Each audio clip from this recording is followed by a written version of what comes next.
Muslim thinkers have been unconsciously secularized by a Western training into assuming that gender is about society. It's all about society.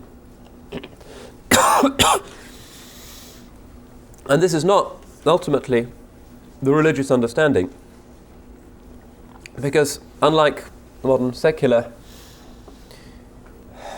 understanding, our understanding is that every principle has a meaning,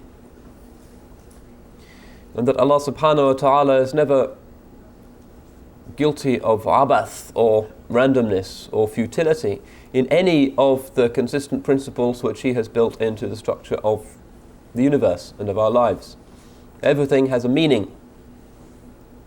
Every surah has a ma'na.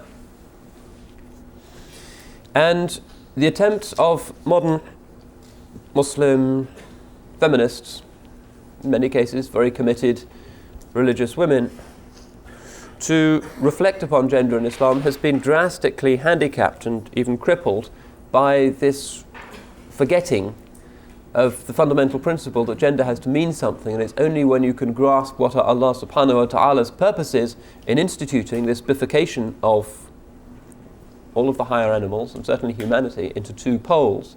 Only when you have grasped that can you really start to understand what the Shari'a's agenda is in its allocation of roles and spaces and ideals differently to the two sexes.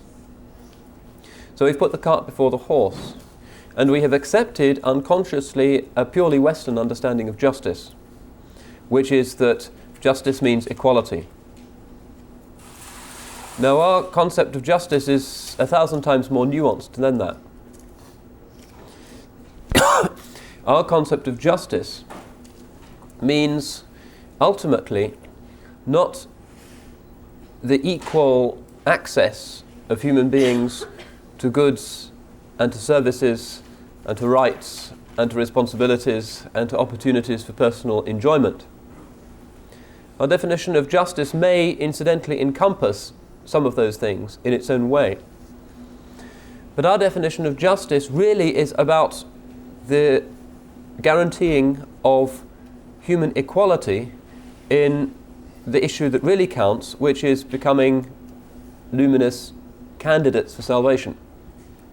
That's what we care about, because this dunya doesn't really last very long. It's extremely short. At the end of our lives, كأنهم يوم يرونها لم يلبثوا إلا عشية وضحاها. That day when they finally see it, they will feel that they'd only remained in the dunya an evening or a forenoon. Time is folded up for people at the end of their lives and at the Qiyamah. And what we really care about is providing men and women with equal, maximalized opportunities for becoming beings who are pleasing to Allah subhanahu wa ta'ala.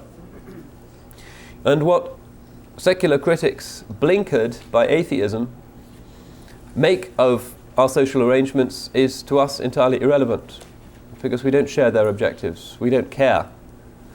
We might in our polemical moments say that even on their own terms they have failed to secure a happy society, but even that isn't important to us. What is important is our own internal search for equality of opportunity for salvation.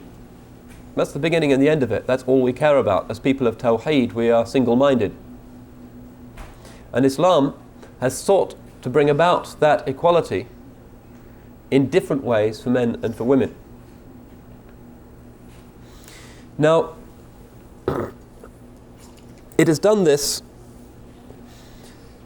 in ways about which it's hard to generalize, because one of the meanings of the statement of Rasulullah sallallahu alayhi wasallam that bu'ithtu lin-nasi kaffa, I have been sent to all mankind, all nas, which includes women, is that his way has to be fully transformative for every human type, not just for Arabs and Persians and Englishmen and the rest. That's one meaning of it. one of his qasa'is is that his mission is for everybody, unlike earlier prophets who were sent only to their own peoples. This is in the sound hadith. It also means sent to both genders, and it also means sent to every individual human type, and we all know that people are ashkal and ajnas. It is part of the wisdom, the creative genius of Allah subhanahu wa ta'ala, that He should not have made human beings kind of identical androids, but that every human being should be unique. It's an indication of His creative power, of His qudra, that He is badi'u as-samawati wal ard, the initiator, the splendid inaugurator of the heavens and the earth. It's also an indication of His plenitude, because He wishes to be worshipped, and He wishes that worship to take not just a totalitarian single form, but to be a form of worship that's multiple according to the multiplicity of human souls. And the salat means slightly different things to different participants in the salat. This is inevitable, because human beings are different and they will interpret and benefit from the institutions of the religion in different ways. This is commonsensical.